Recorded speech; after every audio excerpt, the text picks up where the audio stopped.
Existem dois ciclos de produção de energia de uma estrela que são extremamente importantes que a gente entenda.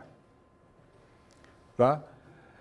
Quando nós estudamos o interior do Sol, vocês devem se lembrar disso, nós tivemos uma aula só sobre o interior do Sol, nós vimos que a energia do Sol é produzida pelo ciclo próton-próton. Tá? E isso foi descoberto no ano de 1939. Antes disso, os cientistas achavam que o Sol fosse produzido por um mecanismo que não era o da fusão termonuclear, era o da contração gravitacional. Esse ciclo da contração gravitacional é conhecido como mecanismo de Kelvin-Helmholtz, tá? Que foram os dois físicos que imaginaram que o Sol, ao se contrair, diminuindo o raio, transformaria sua energia gravitacional em calor. Esse mecanismo é um mecanismo fisicamente possível. E isso produziria bastante energia, o suficiente para o Sol brilhar da ordem de 100 milhões de anos. Não mais do que isso. Mas a gente sabe que o Sol está brilhando há 4,6 bilhões de anos no mínimo. Né? Então, não é uma boa explicação. Somente em 1939, o Hans Bethe conseguiu uma explicação alternativa, que é a explicação correta. A energia do Sol é produzida por fusão de núcleos de hidrogênio. Nós chamamos de ciclo de cadeia próton-próton. Próton é o núcleo de hidrogênio, é a mesma coisa, né? Tá certo? Bom, na mesma época, percebeu-se que havia um outro ciclo, chamado ciclo CNO, C de carbono, N de nitrogênio e O de oxigênio. Há um outro ciclo, um outro mecanismo para também produzir energia nas estrelas. Nós vamos rapidamente ver esses dois ciclos.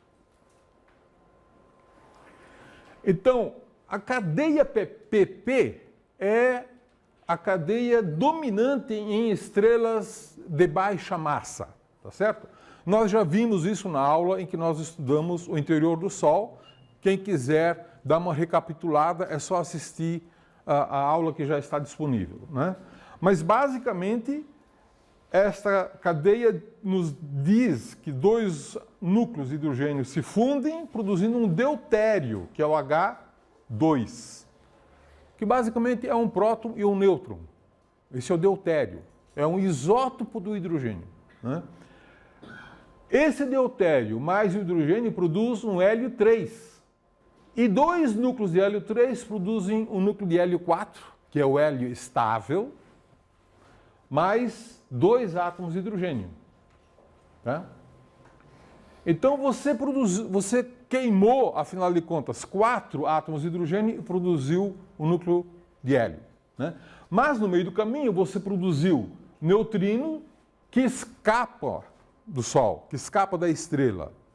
E produziu pósitrons que se aniquilam com elétrons, produzindo 2 raios gama. Raios gama é uma forma pura de energia pura. Né? E além disso, produziu um raio gama também direto. Então, esta energia dos raios gama é termalizada e isso aumenta a temperatura de uma estrela. Tá? No caso do Sol, é isso que aumenta a temperatura do Sol. Tá? Os neutrinos escapam do Sol e das estrelas, no caso do Sol, escapam em 2 segundos e já estão fora. 8 minutos mais tarde já passam pela gente aqui. Né? A energia radiativa para ir do centro do Sol até a superfície leva 1 milhão de anos. É muito mais lento. Isso é típico de uma estrela, não é só o Sol. Então, graficamente, nós podemos imaginar, então, 2 prótons, esses vermelhinhos são prótons, se fundem formando um neutrino e um pósitron. E o que resulta é um átomo de deutério, um próton e um nêutron. Captura mais um próton, libera um gama e um hélio 3, tá certo? Dois núcleos de hélio 3 se fundem, liberando dois prótons e um núcleo de hélio. Graficamente é fácil de ver, então, esse ciclo PP. Existe um outro ciclo, então, o ciclo CNO, que é o ciclo dominante em estrelas de alta massa. Neste ciclo, você começa com um núcleo de carbono 12 capturando um hidrogênio, um próton. Esta colisão produz um núcleo de nitrogênio 13 e um raio gama. Raio gama, que é energia pura, já está aquecendo o meio ambiente. Esse núcleo de nitrogênio 13, ele decai em um pósitron e um neutrino para carbono 13, que captura um átomo de hidrogênio e se transforma em nitrogênio 14 e um raio gama. Esse nitrogênio 14 captura um átomo de hidrogênio, produz oxigênio 15 e um raio gama. Esse oxigênio 15 é instável. Ele decai para nitrogênio 15, um pósitron e um neutrino, que captura mais um hidrogênio e produz um átomo de carbono e um átomo de hélio. Então, vejam só que coisa, depois de toda essa complicação, esse átomo de carbono pode recomeçar tudo de novo. Você começou com carbono e produziu carbono mais hélio. Queimou hidrogênio e produziu hélio. A mesma coisa. Usou hidrogênio como combustível e sobrou hélio como cinza. Certo? Mas produziu um bocado de energia nesse meio tempo. Tá certo? O carbono, o nitrogênio, o oxigênio, tudo isso serviu assim como uma espécie de barriga de aluguel, né? Vocês falam? Barriga de aluguel? Quer dizer, foi útil, mas não tem muito a ver, né? Volta tudo ao começo. É simplesmente um mecanismo de queimar hidrogênio e produzir hélio. Não cria outros elementos, apenas temporariamente durante o ciclo. Muito bem. Por que esses dois ciclos? Bem, porque eles ocorrem nas estrelas. O ciclo PP tem uma certa sensibilidade, dependência com a temperatura. A quantidade de energia que é produzida no ciclo PP depende da temperatura do meio ambiente na potência de 4, T a quarta. Você diz, isso é uma dependência bastante forte? É. Quando você aumenta um pouco a temperatura, você produz muito mais energia. Mas vejam, o ciclo CNO depende da temperatura na potência de 17. Ele é muito mais sensível à temperatura. Então, quando você tem uma temperatura no centro de uma estrela de 5 milhões de graus, 10 milhões de graus, você produz apenas energia pelo ciclo PP. Quando você está em 15 milhões de graus, como é o caso do Sol, a temperatura do Sol no centro é de cerca de 15 milhões de graus. Você produz um pouco de energia pelo ciclo CNO e bem mais energia pelo ciclo PP. Tá? Mas quando você tem uma massa muito maior, digamos 25 vezes a massa do Sol, você pode produzir 20 vezes mais energia pelo ciclo CNO do que pelo ciclo PP. Ainda produz energia pelo ciclo PP, mas o ciclo CNO produz muito mais. Então, o equilíbrio em que os dois ciclos, o PP e o CNO, produzem energia mais ou menos igual, ocorre quando a massa da estrela tem aproximadamente 1,5 vezes a massa do Sol, que é essa temperatura central de 18 milhões de graus. Tá? Para essas energias, os dois ciclos contribuem igualmente para produzir energia. Né? Então, se você olhar no diagrama HR, você pode imaginar que toda a parte superior da sequência principal produz energia pelo ciclo CNO. E toda a parte inferior da sequência principal produz energia pelo ciclo PP. Ambos os ciclos têm como combustível o hidrogênio. E ambos os ciclos deixam como cinza da combustão o hélio. Este é o mecanismo, essencialmente, de queima no centro de uma estrela, na sequência principal do diagrama HR. Vocês se lembram, o que é uma estrela na sequência principal? Quando que uma estrela fica na sequência principal? Quando tem hidrogênio no seu centro. Tem algum hidrogênio, a estrela está na sequência principal. Mas, vai chegar uma hora em que o hidrogênio acaba. O combustível acaba. Por quê? Porque está todo queimado, virou tudo hélio. E aí o que acontece? Acontece que esse núcleo de hélio começa a se contrair e se aquece. Tudo que contrai, aquece. Tudo que expande, esfria. Esse núcleo de hélio se contrai. E o que acontece na superfície desse núcleo de hélio que está se contraindo? Tem hidrogênio. E a temperatura está subindo. Esse hidrogênio vai queimar. Então você tem um núcleo de hélio se contraindo, liberando energia gravitacional. Lembra aquele velho mecanismo de Kelvin-Helmholtz que a gente desmoralizou há pouco? Ele começa a funcionar. Ele libera energia.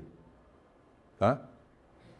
Aquece essa camada de cebola em torno do núcleo de hélio e produz, a estrela fica mais luminosa. Como ela expande, ficando mais luminosa, ela expande, ela se torna, na verdade, mais fria, mais luminosa e mais fria. E aí ela sai da sequência principal. Né?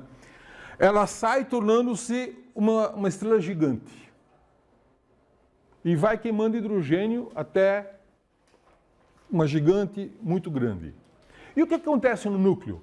Aquele núcleo que é de hélio, ele vai aquecendo a sua temperatura. Vai aquecendo, podendo chegar a 100 milhões de graus. Veja, o Sol atualmente tem uma temperatura central de 15 milhões de graus.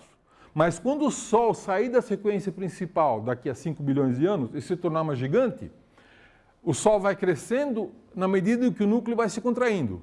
Na medida em que o núcleo vai se contraindo, a temperatura vai aumentando. Quando chegar em 100 milhões de graus, acontece uma nova coisa. E essa nova coisa é que o hélio começa a queimar. Da mesma maneira que você tinha o hidrogênio queimando e produzindo hélio como cinza, agora o hélio, que era cinza anteriormente, agora vira combustível. E a cinza é carbono. Você queima hélio, produz carbono. Tá? Para produzir um átomo de carbono, você precisa de 3 núcleos de hélio. Né? 2 núcleos de hélio colidem, produzem um berílio 8 e um raio gama. Esse berílio 8 rapidamente colide com mais um hélio, produz mais um raio gama e carbono 12. Pronto. Então você está agora produzindo carbono. Carbono. Tá?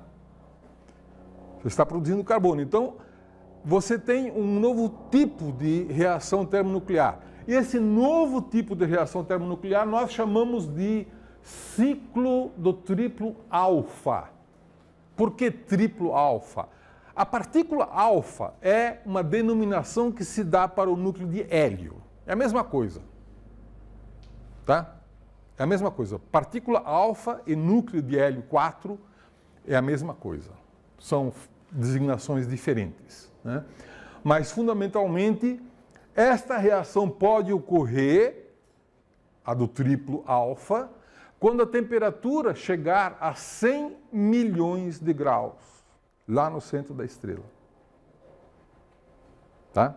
O Sol vai chegar a isso quando ela estiver já na fase bem gigante, né? De uma estrela gigante.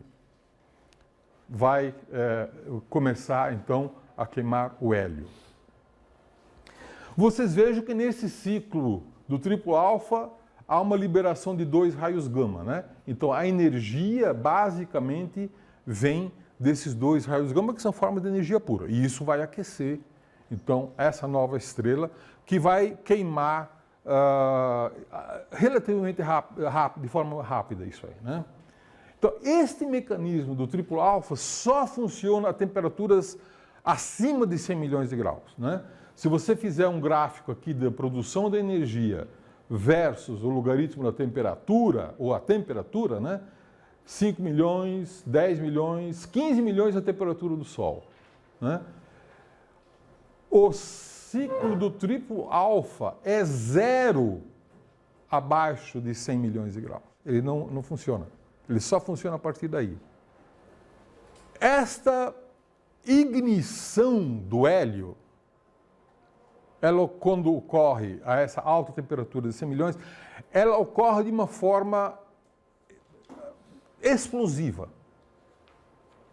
A estrela não explode, porque a explosão ocorre no centro dela, né? Esse hélio, ele sofre uma ignição e rapidamente começa a produzir uma grande quantidade de energia. Tá? E isso expande o núcleo. Quando o núcleo expande, na verdade, as partes internas caem sobre o núcleo, né? Tecnicamente, nós chamamos a esse fenômeno de ignição do hélio de helium flash, o flash de hélio, né? A estrela começa a queimar hélio e, na verdade, diminui de luminosidade. Tá?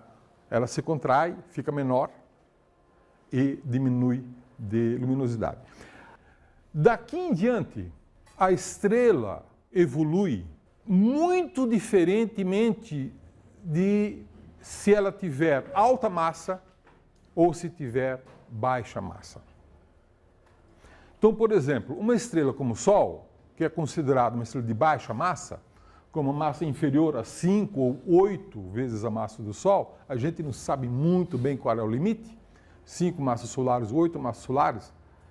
Para essas estrelas de baixa massa, a temperatura no centro da estrela jamais será o suficiente para queimar o carbono. Para queimar carbono, você precisa de 500 milhões de graus. Essas estrelas nunca atingem essa temperatura. O que acontece com essas estrelas, então? Elas, no máximo, ficam, então, com esse núcleo de carbono, né? Ficam com o núcleo de carbono e voltam a se expandir quando o hélio se esgota no centro. Vai chegar uma hora que o hélio acaba. Então você tem um núcleo de carbono se condensando e nesta condensação é que ocorre a expulsão do envelope, transformando a estrela numa nebulosa planetária. E aquele núcleo de carbono vai virar uma anã branca. Nós vamos ver isso com mais detalhe daqui a pouco, né? Agora, e se a estrela tiver uma massa maior do que, digamos, 8 vezes a massa do Sol? Aí, quando você tiver o núcleo de carbono se contraindo, ele pode chegar a uma temperatura acima de 500 milhões de graus. E aí o carbono começa a queimar. Você começa a queimar carbono, produzindo neônio, né?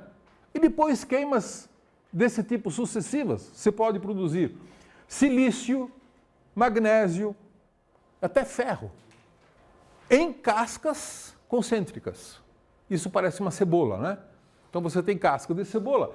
A casca mais externa ainda tem hidrogênio.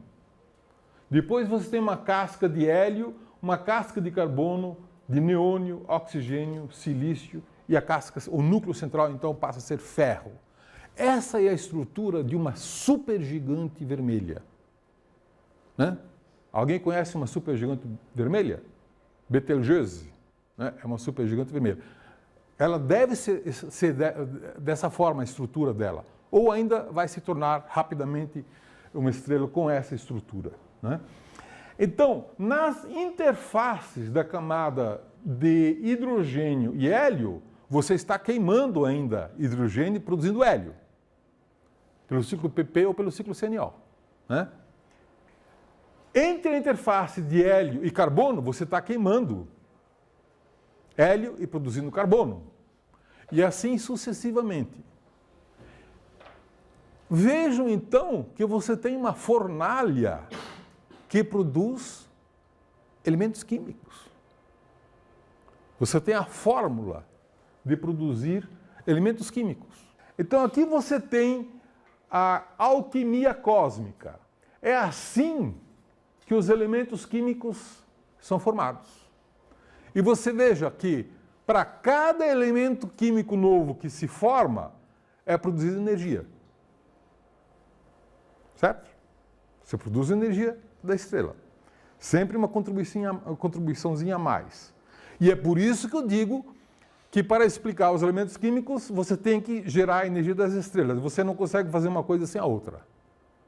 Basicamente. Né? Aí você vai me dizer, mas espera aí, ferro? Qual é o número atômico do ferro? 26. O número atômico é 26, né?